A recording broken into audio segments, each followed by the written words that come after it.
Hi everybody, this is Beachcricket and that's Shuttle Babe. I'll show you. There she is. Alright. She has the starter fixed, transmission is fixed, and we have a little problem with the wire that keeps getting disconnected to the starter, so that's got to be done. I still am not driving her. They did put her, wind. They did put her in this RV park that I'm at, that is owned by the hotel that I'm working at. So it's free for me. The manager at the hotel said that I can park here and no worries. So that's a wonderful blessing. And it's really nice. It's kind of like a circle. There's no amenities here. Of course, the power and the water that was here is no longer functioning. It's no longer in use. So then I got the parking space, and it's real close to the hotel that I'm working at. Let me show you. Hold on. So I am set up. I have my hike crew tent put up. I have my hammock, and of course Shuttle Babe's right here. And that is the hotel.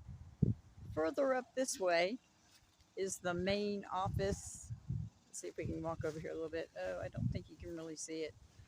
But that little blue awning looking type cover right over there, that is where the main hotel is. There are rooms there as well. This is mostly where I work at. I have usually the top portion to do on both sides. This is the swimming pool right over here. It's really nice. And I get to use that as well. So it's really very pretty. I'll just kind of stroll over there real quick.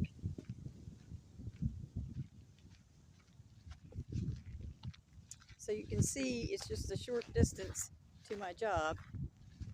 I got to go right there, that building right there with the green. You can see the green. That is where it is. The blue was the gas station across the street, so I was wrong.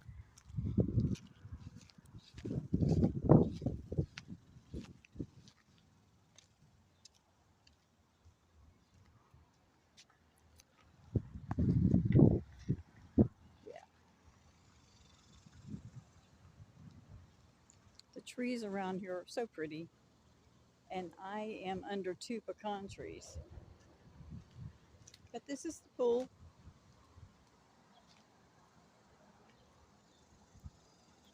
It's very nice. And there you go. Pretty cool, huh? So, this is where I'm working.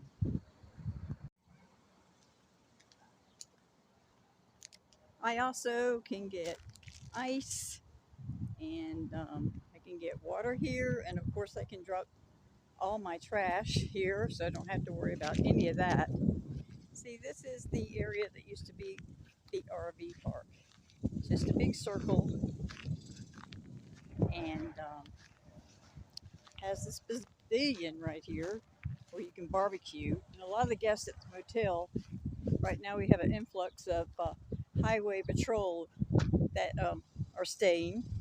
We just had the first wave come in and leave, and now we have a second wave. And they love coming out here to this and cooking together. But anybody can use it.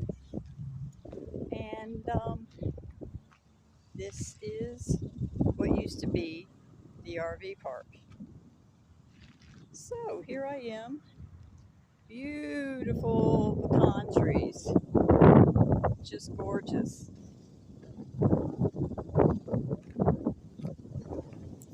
She's all nestled right in there. We have some soft grass.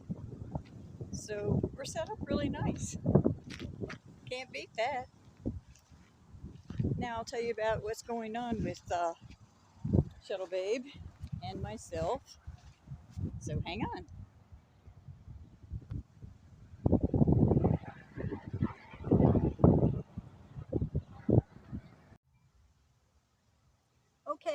So, what's going on with me?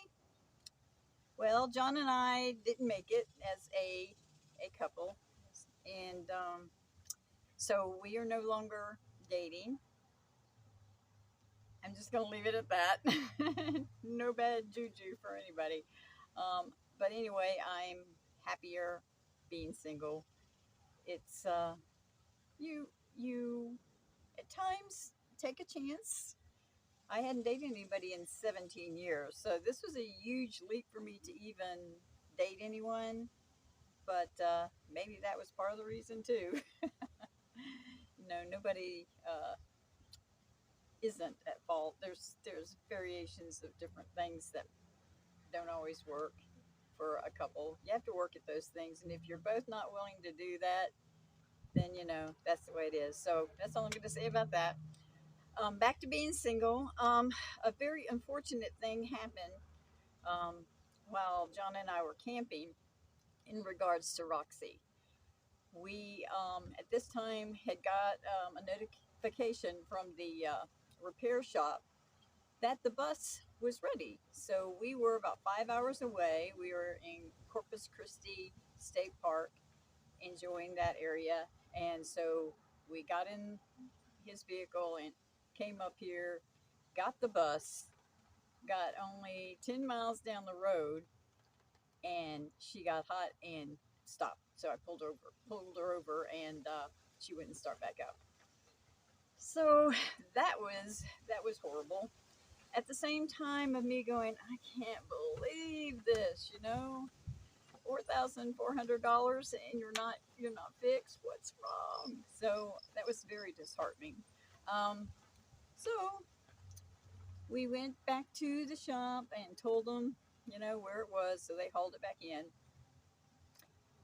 And well, before we got back to the shop, the important thing, we got a call. Well, John actually got the call because when we had been camping here in Texas waiting for the transmission to be fixed, John bought a Texas pass so that we could save money. And it's only $75. It's worth the $75 because it saves you a lot. Anyway, so Corpus Christi State Park, called John on his phone and told him that Roxy was there.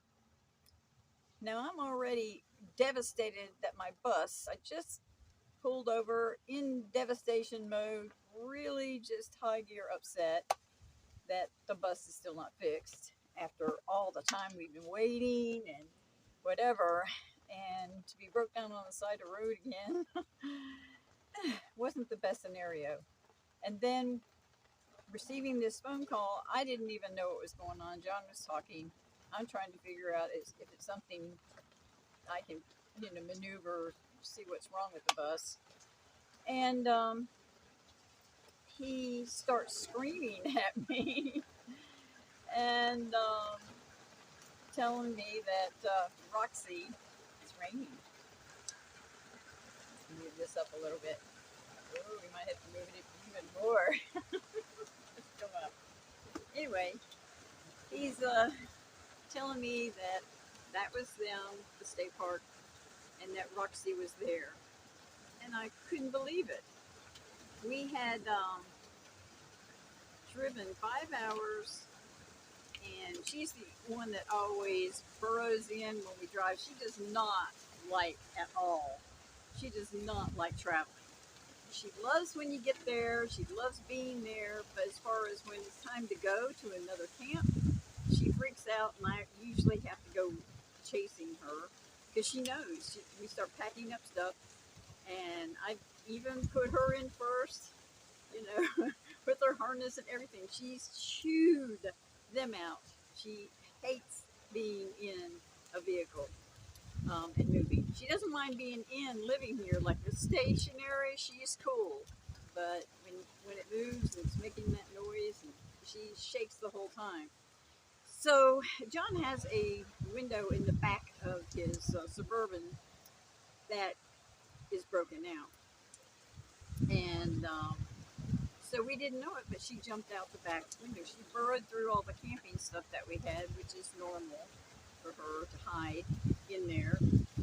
And so that's where we thought she was. And she wasn't. She had escaped from the suburban. So he gets this call. He's telling me, he's yelling at me.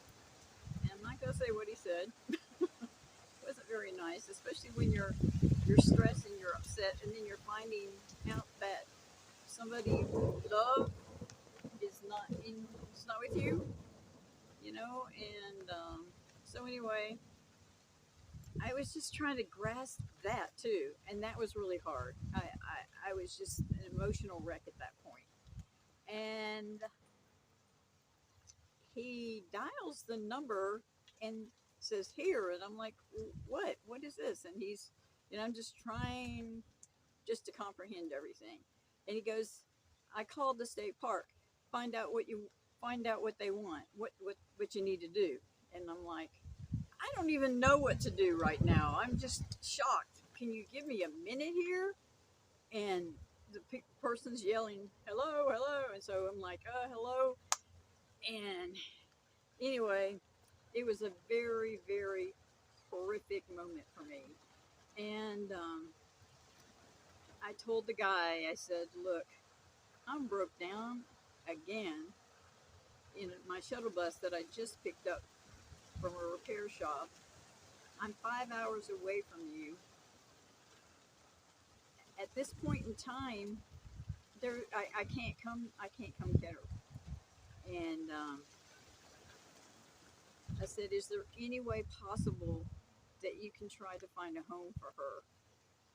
And he goes, yeah, we can try to do that for you. He said, are you sure? And I'm like, at this spur of the moment, trying to make a resolution of figuring out the best scenario for Roxy, that's the best that I can come up with right now. And I hate it, but that's how it is. So he said, okay.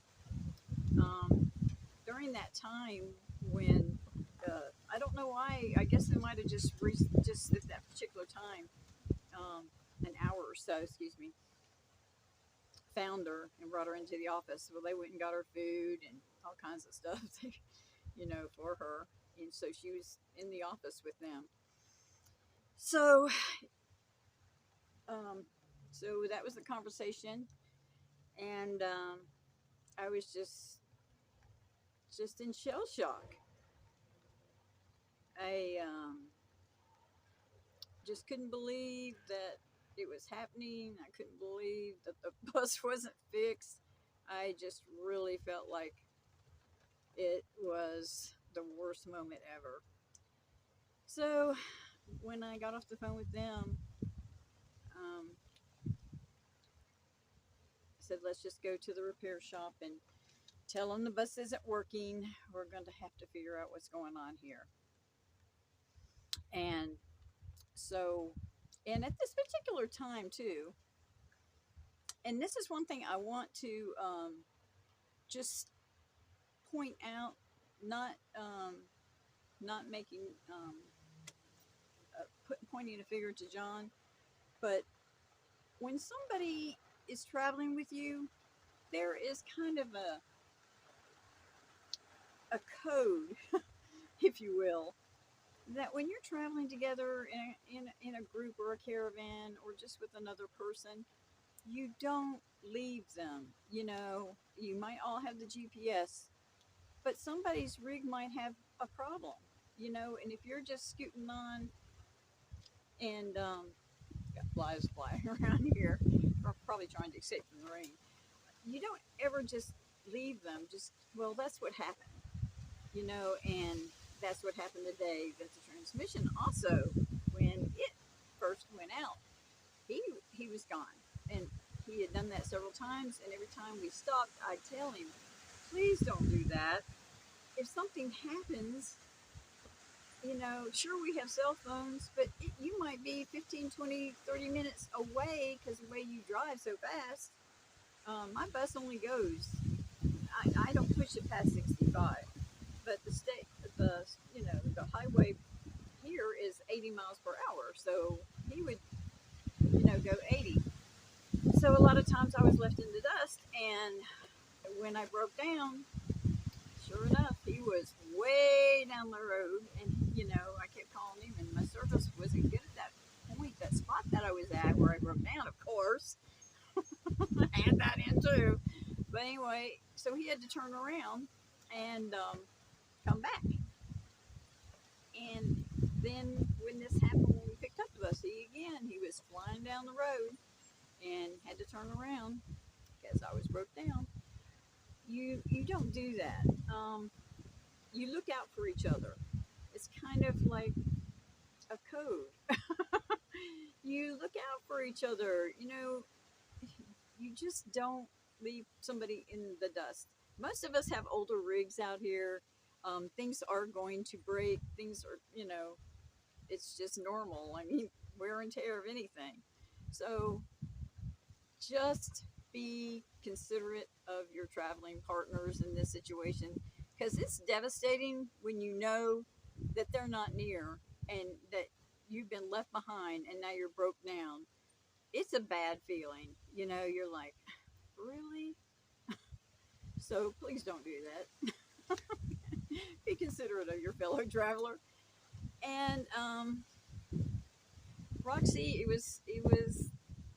I just, when we got to the shop and told them, and they went and got the bus, we went to a motel, and I couldn't stop crying. My bus wasn't working. I'd gone through such stress with that. John and I were not getting along at all, and so I was having the stress from that. And then it's just it was just the icing on the cake to just like a pie in the face or something when Roxy escaped again, and I was forced to make a decision. And I don't regret that decision because I have been toying with the idea of trying to find her a home so that she didn't have to travel because she really didn't like it. It was always hard when her looking at me so lovingly all the time. I've had her since she was 6 months old, and she's 7.5.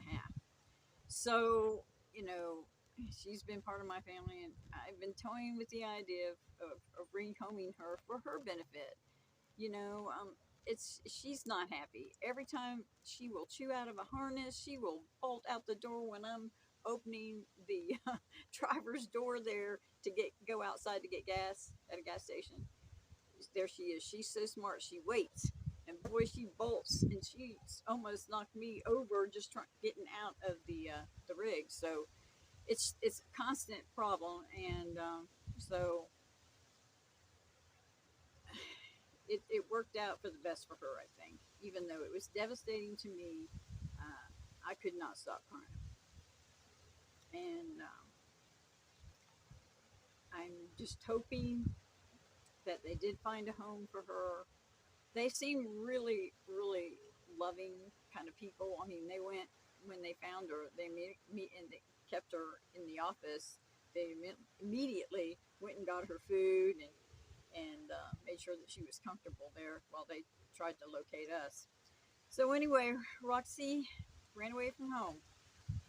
So hopefully Roxy has a new home. I love her and I miss her very much. So Riley and I are the two girls now in here, and it's a lot easier. Riley is very easygoing and so easy in every way, and she's wonderful. So I have her to help me heal. So here we are. Got a job. What happened is when we they picked up the bus and they looked at it, they had to take it out again.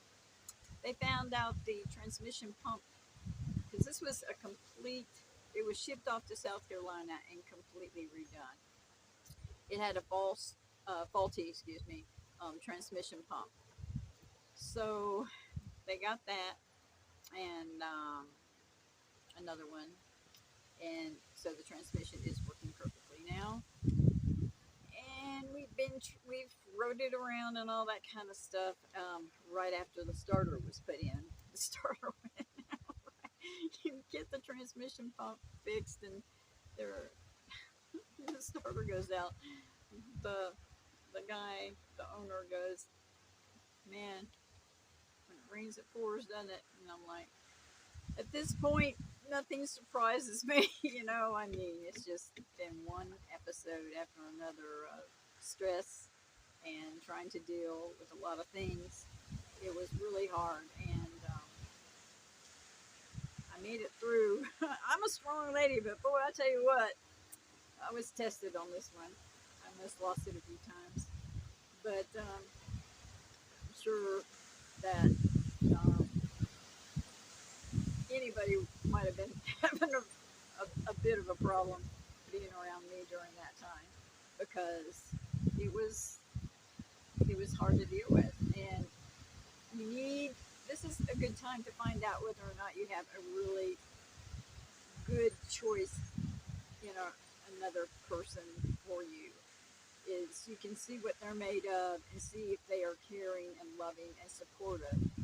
And because you need those qualities, because you're going to have bumps in the roads, and if you can't hit it in those times, then you most likely are not going to get it later on either. And I don't know about you, but I want the love and support through my highs and my lows. So that didn't happen. So I felt I felt all alone, and I had my friends that I talked to on the phone, like I mentioned in the last one.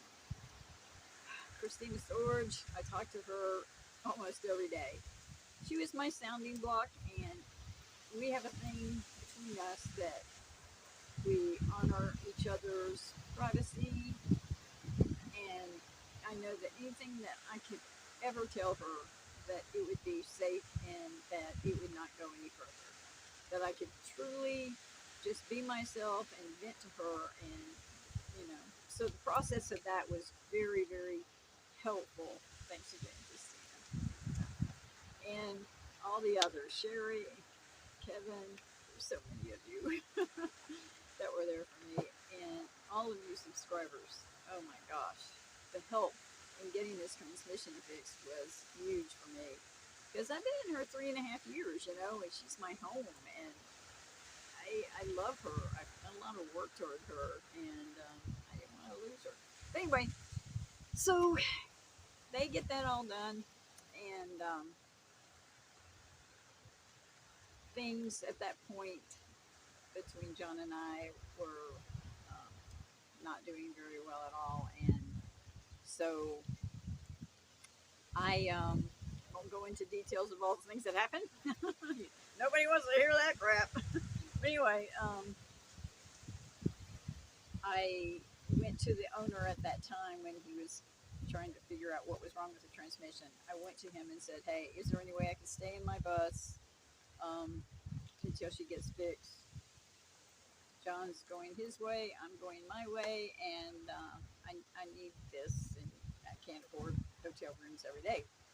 So he goes, "I will help you, do not worry. Yes, you can. We'll work on her during the day, pull her out at night for you." And that's what he did. So, and then the transmission paint pump came in, and they did that, and then they found out they needed a starter and had to wait for that. But during all this time, that's what he did for me. So, thank you, Victor. So here I am, um, after this happened, and I'm like, well, I was when the bus broke down the second time. I was on my way back. I was going back to Arizona. I was going to go to Flagstaff, and I was going to find a job. I wanted to make some money, and build up a nest egg and that kind of stuff, because I had only had like $2,000 extra on this trip that I thought for emergencies would be fine. Well, obviously that wasn't enough. Um, so anyway, the total for Shuttle Babe is been the total so far. I just paid the last. part, another $1,400.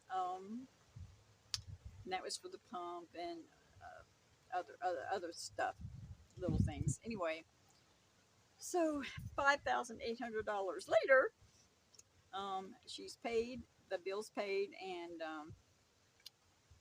thank you, Heavenly Father, for that one, and thank you for all of y'all out there too. Oh my goodness, because that was a hard one to go through. But so found a job.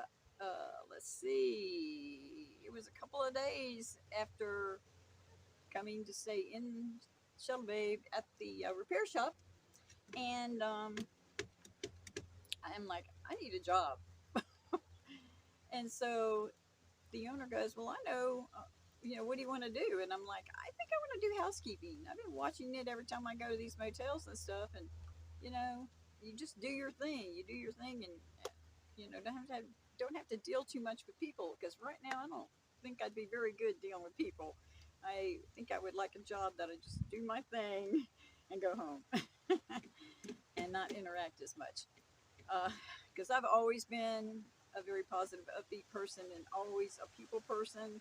I've always had management jobs that I dealt with people for years in different stores, and I just didn't want that.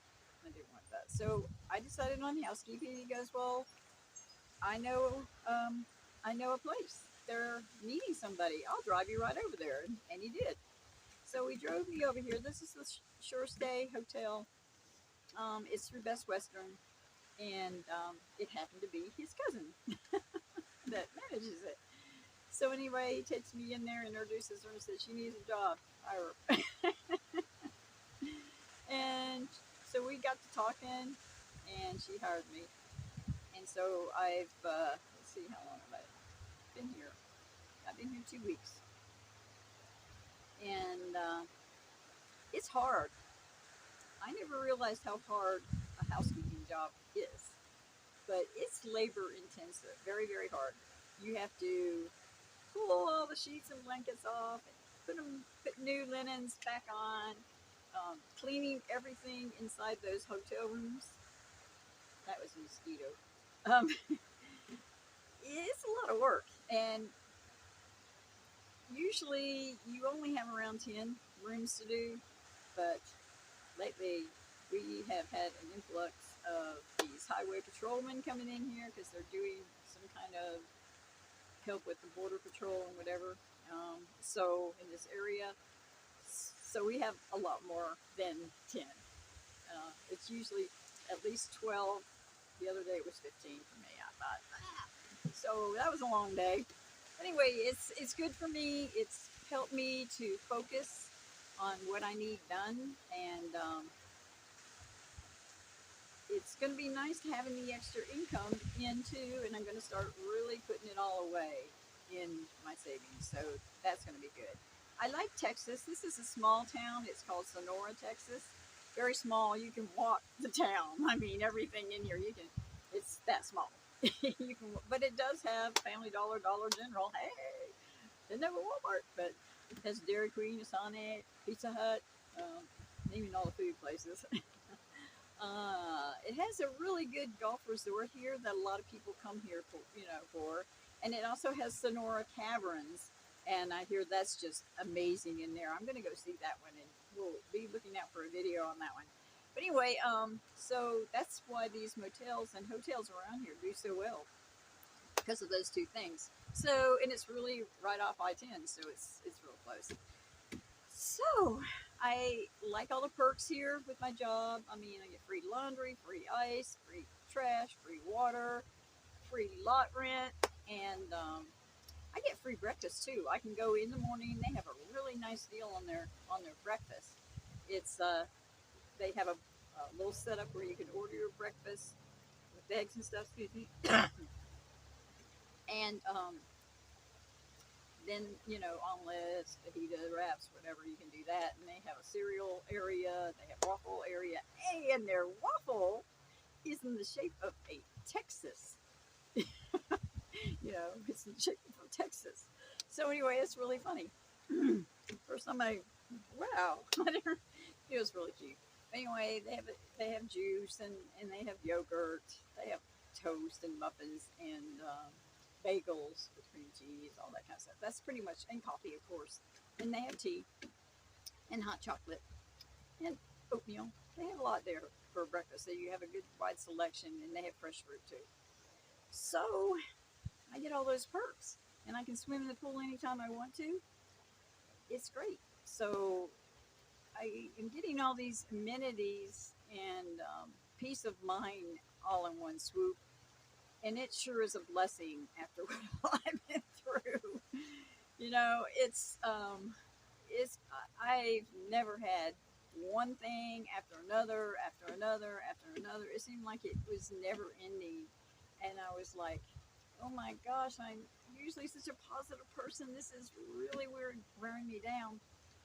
Excuse me, I got a little dry spot in my throat. Talking too much. Anyway, but I've made it out to the other side, and I'm okay. So that's what's happening. So it feels good to be back in Shuttle, babe. It's really nice. All comfy again. Here's little Riley. Hi, Riley. She says, I don't want to be photographed. What? Why don't you want, there's your little tail. Why don't you want to be photographed, huh? You gonna say hi? Yeah. So it's good to have me and Riley together. She doesn't seem to miss Roxy at all either. It's really strange. Huh? You gonna talk? Gonna talk? You think you need a treat? Huh? You need a treat? Is that what you want? Ooh. Okay. I think we can do that. Look, we've got some Texas chicken jerky for doggies. Yeah.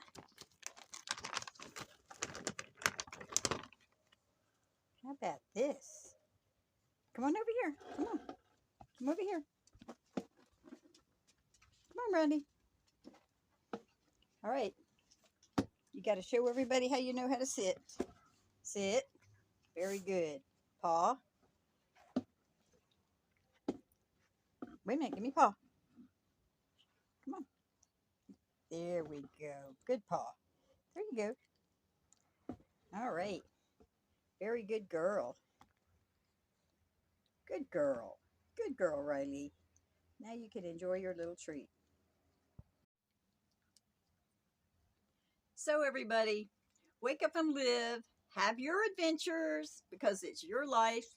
Enjoy it. You know, you just need to. I realized a lot of things through this journey on this whole episode of going through all that I did. And it made me level up, if that makes any sense, on a spiritual level and other avenues. So it made me rethink a lot in me. And so in the long run, it was a learning experience, and it taught me a few things. So, Nomad Life rocks. You guys get out there and have a good time with your life and enjoy it. All right, everybody. I'll see you guys in the next video. And that's all for now. I talked enough. See ya. Bye.